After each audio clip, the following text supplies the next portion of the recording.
It takes decades, even centuries, for cities to take shape, to develop their spirit and rhythm and place in the world. This city was born in days, grew in months, and 2 years on, it's a genuine, bustling metropolis of 100,000. Its architects will tell you it's temporary. Its occupants will tell you it's now home. The old one is a disastrous mess, and no one knows when it may be home again. So they're building their lives, raising their children, trying to make a living here in a place they call Zaatari, a city in the sand.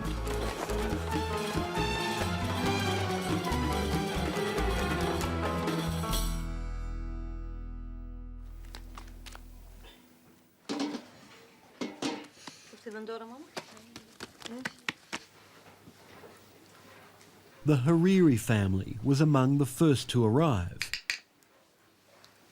Samar and Abu Diaa fled here with their 4 children, 24-year-old Diaa, 22-year-old Mohammed, 20-year-old Ragda and 12-year-old Diaa.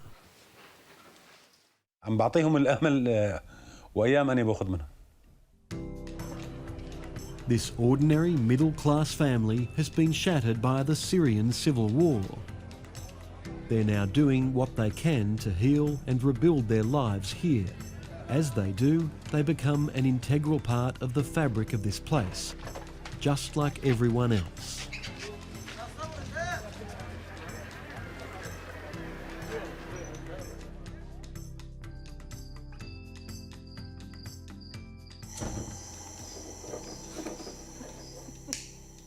Back in Syria, Abu Diaa worked for the Department of Education, and Samar was the principal of a primary school.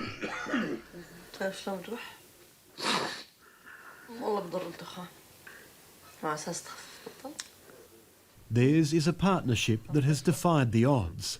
Abu Diaa loved Samar so much he went against his parents' wishes to marry her. بشوفوا الحياة بعيونه وأنا وياه مستعدين أول الحياة على الحلوة وعلى المرة.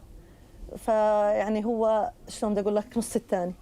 أنا وياه الحمد لله رب العالمين. شو بدي أحكي لك يعني لو لا بموت أنا بمخيل ما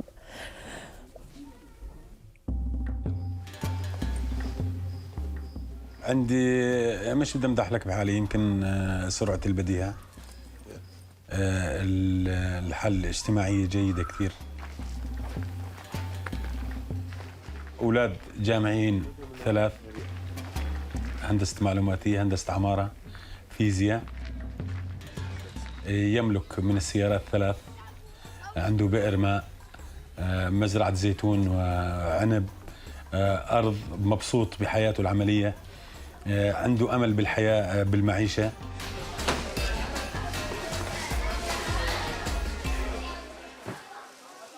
Life in Zaatari is a marked contrast. Here, Abu Diaa has to get in early to get the family's daily ration of bread from the World Food Programme, and taking handouts is not his style.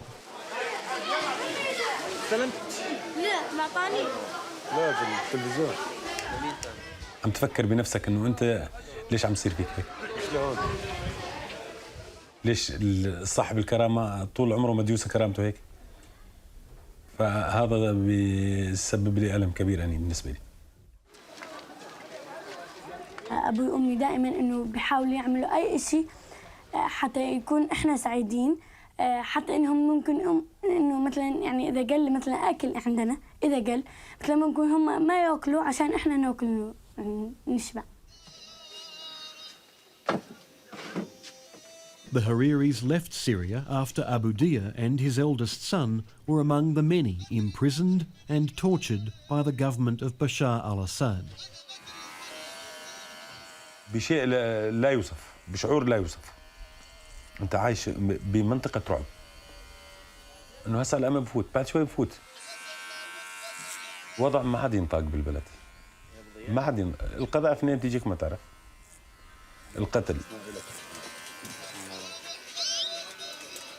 قتل الأخوة 2 إلي هم بيزرعوا وأجى الجيش رشهم قدامك. Many who fled thought the war wouldn't last long and that the government would soon fall. قبل ما نطلع كنا نقول يعني رح نقعد 10 أيام أو 15 يوم، انكسرت يعني 20 أو شهر، فما عرفنا إنه رح نطول هون.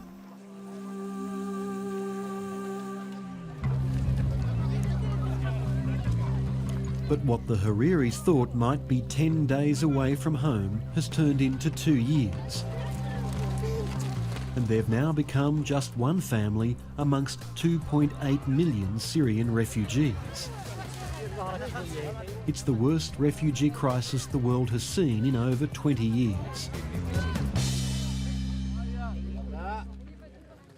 Jordan is currently hosting 600,000 Syrians, Lebanon over 1 million, Turkey 750,000 and Iraq 200,000.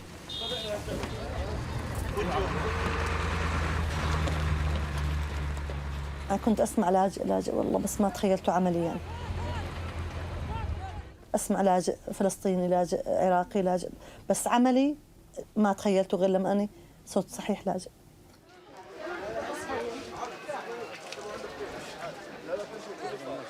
And they keep coming. This man and his children are among 361 people who've just arrived at Zaatari. الطريق كان وعر ومشقة وصعب بشكل يعني خايفين. اي نعم، احنا على الطريق كنا نمشي على العتمة بالسيارة، وكان الجيش من يشوف هيك ضوء كذا بيضرب علينا، يعني عرفت علي كيف؟ وانضربت كذا سيارة يعني قبلنا وبعدنا. اي نعم. في عندي طفلة صغيرة راحت يعني بتموت على الطريق. إيه، والحمد لله وصلنا، والله وصلنا بخير وسلامة. There are so many emotions in this room. People are fearful, people are relieved to be here. It's also dawning on them that they're becoming one of millions of refugees, that they're losing their identity, that people who they once were not so long ago just don't exist anymore. That's a whole new world that they're about to enter.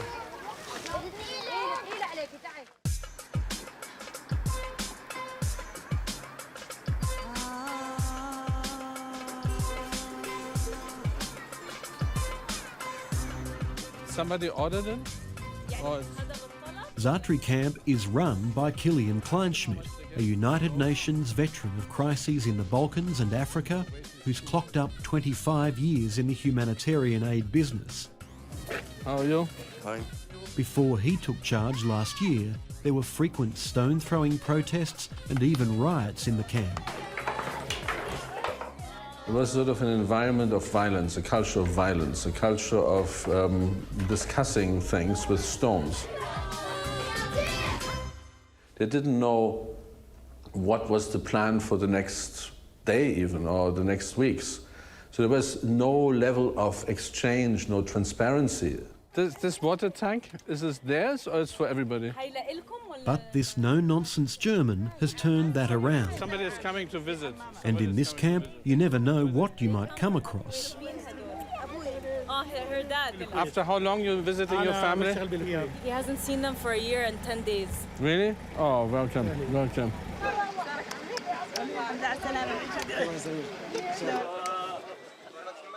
This young man just heard about an attack back home in Syria. ايش اللي صار بالضبط؟ برميل متفجر وقع الدار. He's saying people today in the village he's from were slaughtered in Syria. I'm sorry to hear, sorry. When we hear this type of stories, then we understand that maybe we have to rebuild a lot more than we thought. Not treating 100,000 people as 100,000 times the same thing, but 100,000 people as 100,000 stories, as 100,000 individuals who have to rebuild themselves, who have to rebuild their strength, their resilience, and actually begin to have some hope again that there will be something better ahead of them.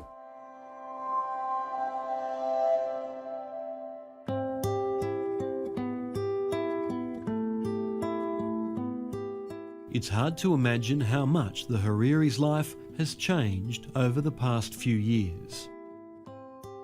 مهما تغربت أنت لا يمكن تنسى البيت.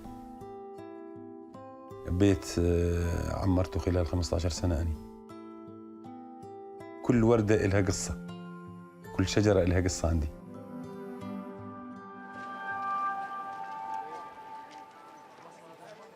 Abu Diaa is trying to recreate a sense of home here. And to do that, he scraped together cash to buy some additional demountables from camp dealers and build the family a tiny compound. أول غرفة استلمناها من المفوضية بعد سكننا بالخيمة 5 أشهر فوق بالمكان هذاك. رجعنا استلمنا هاي من المفوضية. Around the courtyard, there's a bedroom for each of his 2 married sons, a kitchen and a bathroom.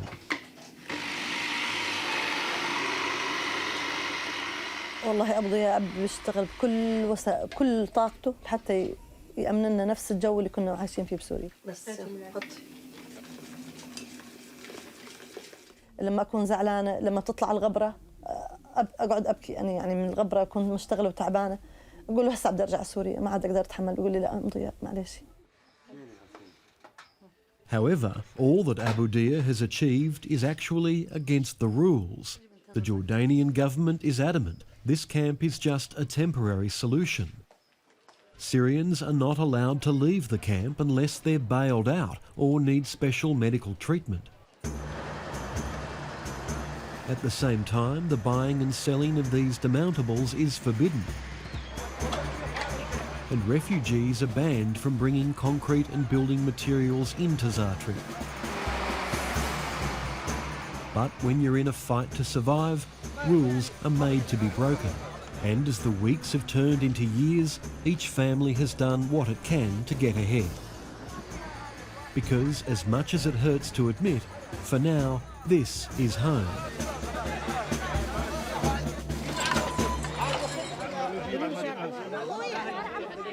جاي لورا أنا معي كشف بدي أمشي عليه، غيره ما في عندي إياه، ما في عندي لا حالات إنسانية ولا عندي أي شيء.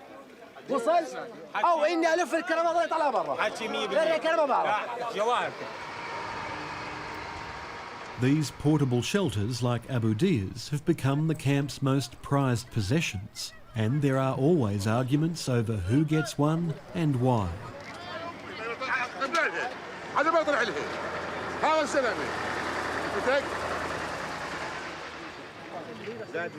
You have to understand, when you lose everything, you have lost, of course, your home at home. You have lost most of your belongings. You can't take things with you. You have lost your identity quite often. You have no photos anymore. You have no... Everything is gone.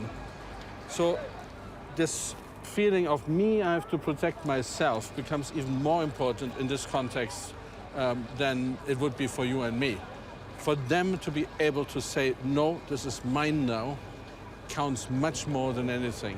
الحل شو برايك انت؟ الحل شو برايك يعني؟ الحل انه استنى ربنا يفرجها لانه انت مستلم كرفان. عرفت كيف؟ يعني انت امورك يا اخي بطبخ فيها وبنام فيها وكل شيء، بس بدي كمان عندي مرضى نفسيه.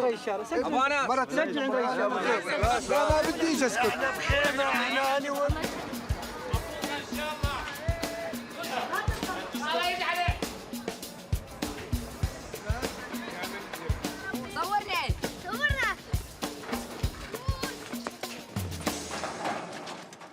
While the United Nations has attempted to manage and control Zaatari Camp, it really has developed a life of its own. A complex little city has emerged out of the desert, with shops and people offering all manner of services. The French military, who helped out here in the early days, dubbed the main street the Champs-Élysées.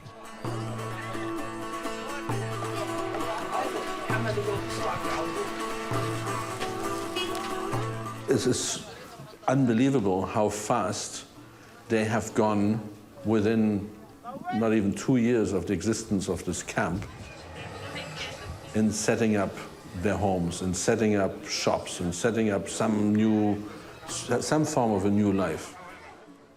It's amazing. And so they do what we may have seen in other places coming over 20 years, coming over 10 years. I mean, it's a very fast process. In the middle of the Champs-Élysées, Abu Diaa's brother Mohammed and his cousin have set up a bakery. They're busy preparing popular Arabic fare like manashe, a type of pizza. The business is especially important because the cash it generates helps look after the whole extended family, among them the children of Abu Diaa's dead brother. 3-year-old Akram is one of the nephews he now helps provide for. طبعا اكيد لولا قامت بعيشه بدك شيء معيشه ومعيشه غاليه هون مش سهله هذا طالب مدرسه كمان ابنه لاخوي بيقرا وبيشتغل بيساعد ابوه كمان هسه اجى من المدرسه اجى من المدرسه هون. These people in Zaatari don't like begging for aid and don't want to have to rely on the world's donations. They want to be self-sufficient. But their entrepreneurial can-do attitude can also be a major headache. That one is completely dismantled now. Dysfunctional. Kilian Kleinschmidt sometimes finds that toilet blocks disappear overnight, the bricks taken and diverted to some other private use. The bricks, the blocks are gone. They're coming from a public toilet. And they have now been built into this very impressive house. The question is, shall we get it back or not? And of course, the answer is no.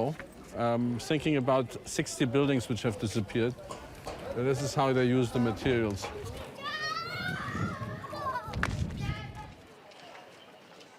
Residents are also hooking up their own pipes to public water tanks.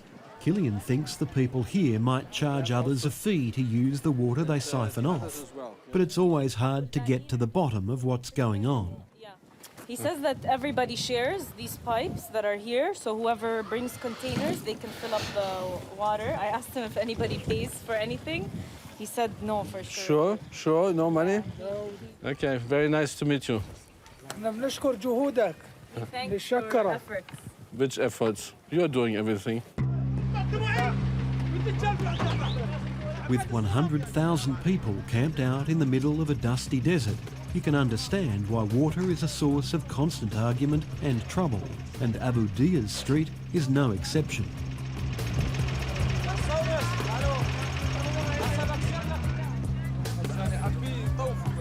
Like many refugees who've been here for a long time, Abu Diaa can afford to have his own water tank. But with so much tension in the air, there's no guarantee it will get filled.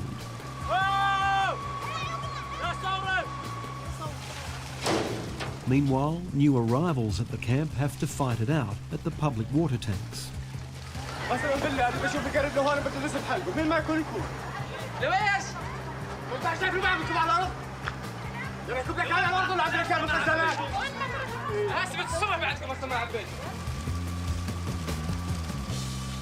The experts have worked out the bare minimum amount of water that someone needs in a humanitarian crisis, and supposedly the people here in Zaatari are getting double that amount.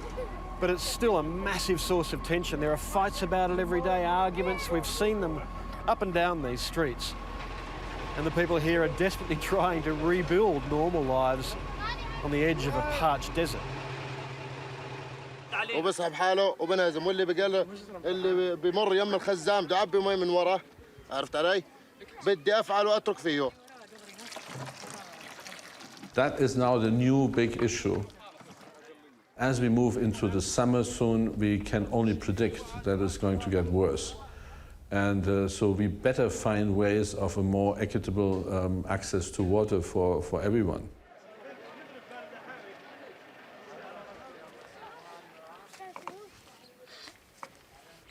The ingenuity of the Syrians is pretty impressive.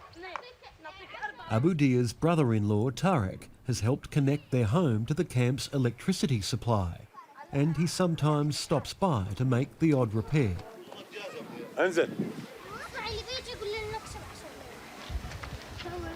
أنا حاط لك من ورا مشترك لهم من ورا خطين للدار وللمطبخ.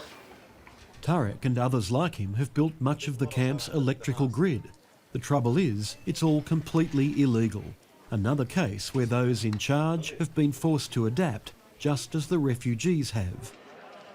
So our electricity bill is right now in the range of about $750,000 a month, and about 85% or so of this is being illegally taken from the public lighting system.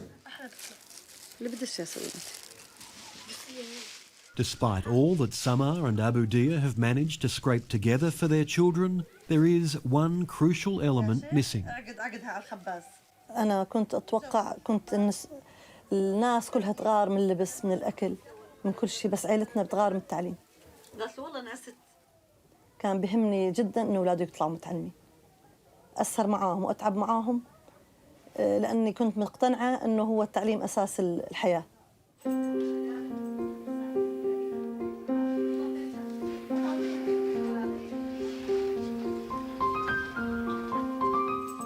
The day the Hariris fled their homeland was the same day Abu Diaa's 20-year-old daughter, Rugda, was supposed to begin her architecture degree at Damascus University.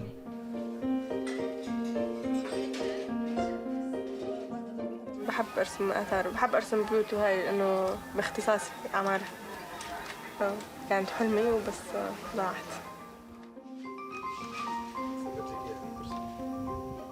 When the family first got to Jordan, Abu Diaa and Samar desperately tried to ensure their 3 eldest children could continue at university.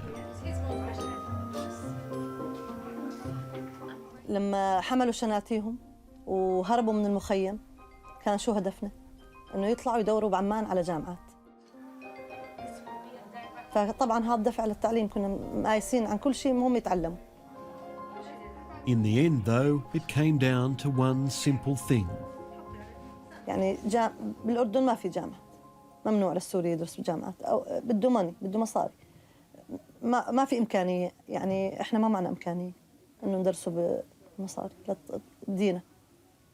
مثل كل الناس اللي بالمخيم.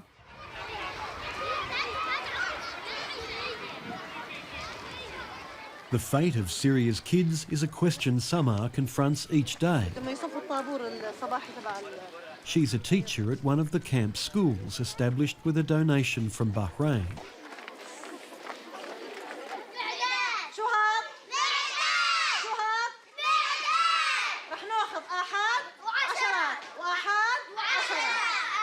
In this classroom, Samar is determined to give the kids the best opportunities she can.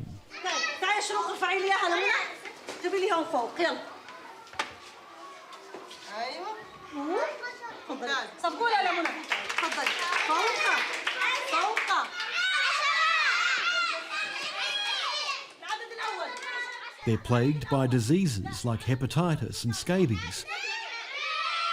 The classes are terribly overcrowded, and some lack the basics like pens and pencils. The biggest challenge, however, lies with those like the newest arrival, Haya. حرقت قلبي البنت وناديت لها لعندي وصرت أطبطب عليها وشو بدك شو أجيب لك شو أنت مع مين إجيتي؟ قال أنا إجيت مع أبوي مصوب بإجره وبإيده وأمي ماتت بقذيفة بسوريا. It's a reminder that nearly everyone you meet in this camp, from young to old, has been witness to unspeakable horrors.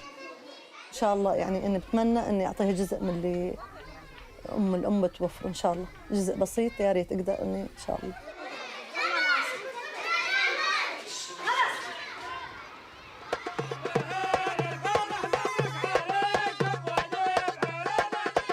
In 2 short years, on a remote patch of sand, tens of thousands of frightened, scarred people have become a functioning, intertwined community.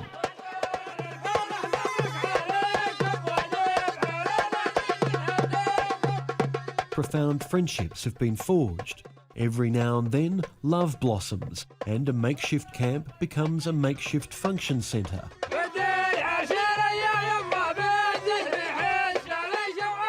Abu Diaa's cousin Mahmoud has flown in from Dubai to get married here.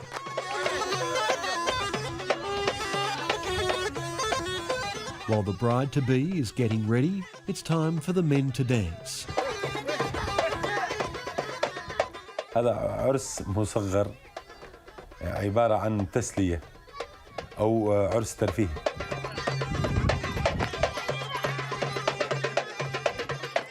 It's not a picture-perfect spot in their homeland, Syria, but Mahmoud and his wife will never forget this wedding venue, a place of survival and hope.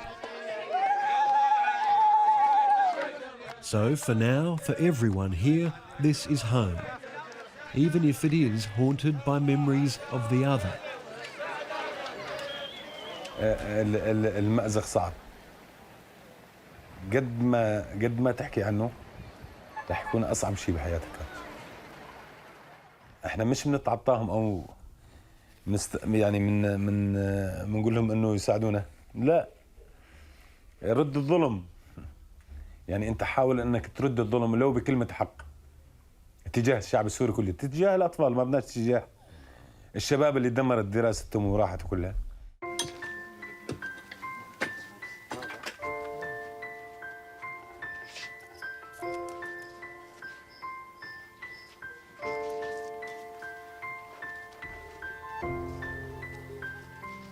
It's a family that refuses to be defeated. As the weather heats up, they're planting grapevines out the back, testimony to a sort of courage and doggedness that's impossible not to admire. بنحاول إنه نرد نوقف من جديد، بنحاول إن شاء الله. والحياة ما راح تنتهي. والمستقبل إن شاء الله بيضل قدامنا لو إنه نرد من جدد حالنا ونوقف من جديد.